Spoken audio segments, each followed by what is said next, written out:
Hey guys, MPTV, Matt Piper, the Soccer Mentor. Glad you're all with me. Hope you've all had a great week. Looking forward to a good weekend. Wanted to bang a quick video out there answering a few questions I've not answered yet this week. I've got that Friday feeling, that nice Friday feeling. Long coaching hours at work. I wouldn't change a thing, but it's been a long, hard week. So let me finish that week off on a good note, answering 4 questions that have come through Twitter and YouTube. Bang a quick video out. Let's get to them.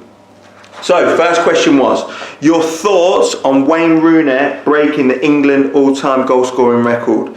This is from Dan on Twitter. Thank you for the question, Dan. Listen, when I was a young lad, making my debut for Sunderland, I came on as a sub against Everton, 19 years old. There was a kid warming up next to me, 16-year-old I heard, and everyone was raving about him, but he looked a little bit chubby to me. He looked a bit slow. He didn't look like a footballer, to be honest. And I looked at him and I thought, why is everyone going crazy about this guy? Anyway, I soon found out. Got on the pitch, went for my first ball in front of 48,000 people in the Stadium of Light. Went for the first ball, we're playing Everton. Got there first, boom! Got smashed. Wayne Rooney, 16 years old, smashed me over the advertising boards into the home fans. Right? Ended up on some old lady's leg. Crashed out. I was like, damn. He got the ball, he sprinted away, took 3 on. I think he hit the post or he just curled it just wide. And right from that moment, I thought, this kid's going to be special. He's going to be super. He's going to be a super kid. And I thought that he would go on to rule supreme and be the best player in the world. I genuinely thought that when he was 16 years old. It's a magnificent achievement that he's beat Bobby Charlton's record. I think it was always in his sights because he started in the England team so young. I think he was in the England team by he was 17, and now he's 31, 32. But for me, sorry Wayne, but for me, I don't think he went on to be that absolute world-class, unbelievable number 1, number 2, and number 3 footballer in the world. I don't think he ever got there. I don't think he ever got there. I think it's a magnificent achievement what he's done. But I think you look at Rooney nowadays, and I don't see him as a threat, to be honest. He still scores goals now and again, but you don't look at him and he doesn't excite you anymore like he used to. I mean, when he was between 16 and I'd say 25, great player. Always a threat. Dangerous with the ball, strong, powerful, fast, skillful, great touch, can finish. But I think for the last 3 or 4 years, I've not been having him. And I hate to say that because I want to be, because he's an English lad. He's a ledge, don't get me wrong. Wayne Rooney's a legend, but for the last 3 or 4 years, I think he's gone. I honestly do. I think he's easy to mark. I think he's lost that yard of pace that he did have. I don't think he really commits defenders like he used to. But I suppose he's getting old, but I just don't think he's a world-class footballer anymore. Sorry, a lot of you might disagree with me on that, but that's what I think. Anyway, next question. This question comes from Duncan from YouTube. Playing as a number 10. Playing as a number 10. I like these questions. I've played number 10 before. Got to be quite a clever player. This is the area you want to expose as a number 10. Spoke about it loads before. Loads. Right? This is the midfield, their midfield.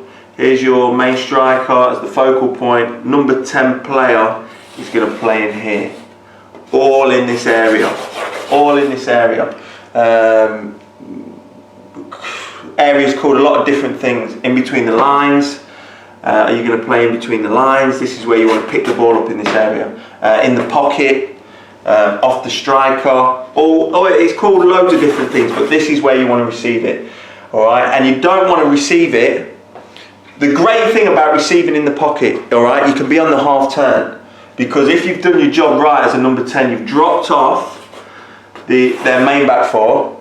but you're in behind their midfielders. All right, so it's a great place to pick up the ball. So never receive the ball straight on. All right, because then you've got to touch, turn, and then attack. All right, what you want to do in this area is receive it on the back foot. Check out my receiving on the back foot video. Receive it on the back foot. Bam! You're straight at the defence. All right, with one touch. Receive it on the back foot, half turn, you're at their defenders. Then you can commit. Does one come out? You cause them all sorts of problems. Does a centre back step out? If he does, can you play someone in? Can you play a 1-2 with your striker? Can you do a little bit of skill, take him on, get your shot off? All right. If you don't step out, then one in. All right. Have a go. Back foot turn, one touch, look up. No one's coming to engage. Bang! All sorts can happen. All right. And that leads on from the other answer I gave you. Rooney. He used to do it all the time. All right, receiving the ball in this pocket of space, I remember countless times. Bam, he's received it first time. He's got that energy about him. He's got that hunger. He's received it. First touch is a half-turn touch, back foot turn. Bang, he's straight at the defence. He's slipping balls in. He's playing 1-2s. No one's coming to engage. Boom, I'm going to stick it in the top corner. Bang, number 10 at their best. That is, all right. Always remember, receive the ball on the half turn, back foot, boom. Your first touch gets you right at that defence, all right? Don't be one of these guys, please. Touch, turn, touch, got turn, boom, getting smashed. That's why them players get smashed, all right? Receive it on the back foot, first time you're at the defence. That's the main point I'd say about a number 10. Find that pocket, all right? Paint them pictures like I've told you about before. I'm looking, I'm checking, I'm seeing where I am. I've got 2 yards on that guy. I've got 5 metres in there. Bam, ball comes in, back foot turn. I'm immediately at their defence, all right? In the same way, paint pictures whether you need to hold it straight up and protect that ball, all right? Painting pictures is too close. I can't turn first time because if I do, boom, I'm getting smashed. All right, got to paint them pictures. Be aware of your surroundings. Painting pictures. Have I created space? Am I standing in space? Yes, I'm 5 yards off that guy. Right, give me the ball. Back foot turn. All right, I'm at the defence with one touch. Not touch, turn, then get at them. All right, this is what scouts look for, and this is going to take me into my next question. This is a question from the Duck Lover on YouTube. What do scouts look for in young players? Well, I do some scouting at Leicester, all right? And what I look for in young players is exactly what I've just been talking about the number 10 role. It can be about anywhere, all right? Details. Are they intelligent footballers? Do they do things right? All right, that's what I'm looking for. If I go to watch a kid on a Sunday morning, I'm watching him, and if he's playing number 10, and I see him checking his shoulders, he's creating pictures in his mind so he knows where everyone is on the pitch. Then he demands the ball. I'm liking what I'm seeing, And then he makes me even more excited because the ball gets played into him and he receives it on his back foot. He's already half turned. He's committing defenders. He's doing 1-2s around them. Oh my goodness, that's what I'm looking for.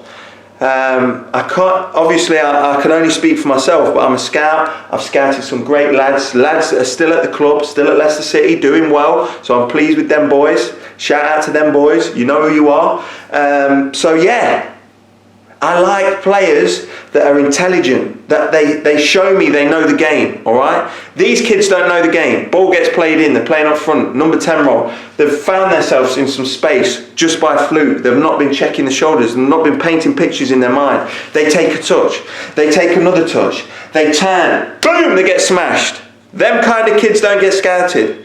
The kind of kids that get scouted are the ones that do things right. Not just number 10s, wingers. Are you getting the ball out your feet? Are you committing your fullback? Are you doing a little trick to try and get by him? You go by him, no space for the cross, you chop back, you give it your fullback, all right? It doesn't always have to be something outstanding. You can show a scout that you understand the game by what you do on the pitch, all right? Are you crossing it endless amount of times and the guy's blocking it and you still keep crossing it? Them kind of kids don't get scouted. All right? The kind of kids that get scouted are the ones that do things right. Ball out the feet, little trick, gone by the man, gone to cross it. They know it's going to get blocked. They put their foot on it. They give it the fullback. He crosses it. In my mind, that's a tick for that winger. Just because you've played backwards, there was nothing on. So you've kept the ball, and now you're showing an understanding of the game. All right? That's what scouts look for. That's especially what I look for.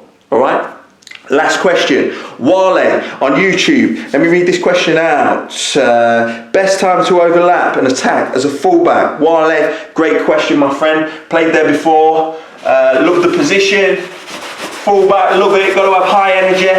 All right? The mistake that I used to make when I was younger, because I wanted to join in a lot of the time, I made this mistake once for the youth team, and it cost us massive. It was in a FA Cup semi-final, youth team cup, and it cost us massive. I tried to underlap.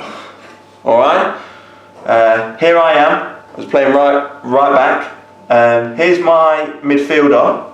All right, he was trying to take his man on down the line, and I wanted the ball played in behind. All right, so I called him. I started my underlap. I wanted the ball in this area up here, so I could get my crossing. I underlapped. He got tackled. Guy ran down the pitch because where have I gone? Stupid me. I underlapped. All right, that's one main point I'll give you.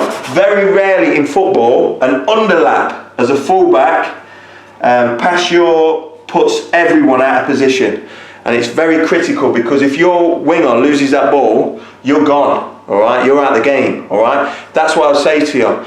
Don't be cautious, be adventurous, but always use it as an overlap. And the only time to do it is when he comes inside. All right, is he coming inside to play a 1-2? Is he coming inside to do a reverse pass into the space? Only time. Remember this, guys. The only time, Wale, this is for you, my friend. Only time you can overlap, all right, is when he comes off the line. All right, he comes off the line, because him coming off the line drags the fullback inside, which allows the space to be created for you. Okay, all right. Hope that's helped.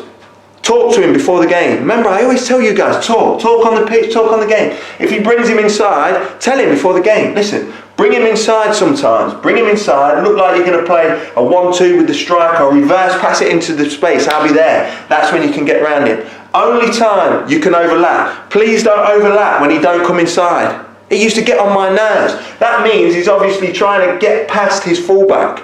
All right, the winger's trying to get past his fullback. He's trying to create something, and you're running here next to him. Running next to him. Give me the ball, give me the ball. You're closing his space down. All right, that gets annoying for wingers. All right, so the only time to overlap Wale is when he comes inside. All right, he engages the defender, brings him inside, which allows the space to be created in behind. Then there's a few options how you're going to get the ball. He can reverse pass it. If he's coming off the right, he can reverse pass it with his left. He could even come inside and flick the ball with his right foot back into your path, so you can take the ball at speed. All right, this is what you need to talk about with your winger. All right, I used to talk about it all the time with my wingers. Is he going to reverse pass it so I'm running onto the ball for a first time cross? Or is he going to flick it into my path as I'm going by him? So then I take the ball at speed. All right, and then I'm crossing the ball. Or is he playing it into one of the strikers? Your third man running, so you're here running down the outside. Striker plays it out to you. You get the crossing. Striker and winger get themselves in the box. All right, but make sure that cross finds someone, Wale, because the worst thing in football when you're playing as a fullback is joining in with the attack.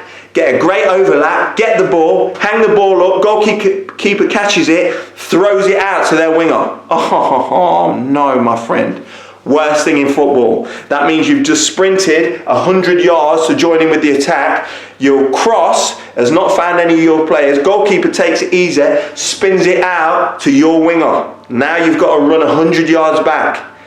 And I don't mind admitting, I've been sick on a Premier League pitch having to do that run. All right, all the way down, all the way back, sick in my shirt. And the ultimate one that you don't want is all the way down, joining with the attack, put a crap cross in, gets caught, thrown out to the winger. Pipes, get back!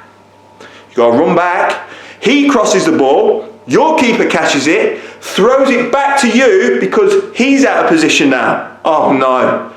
100 yards down, 100 yards up. Now you've got to get on your bike. Again, with the ball at your feet, with 40,000 fans shouting, come on! Not good, my friend. So make sure, Wale, if you get into that position and you're joining with play, your winger comes inside, you overlap him, you get the ball, and make it a decent cross, because no one likes running 300 yards. I'll see you all next time. Take care.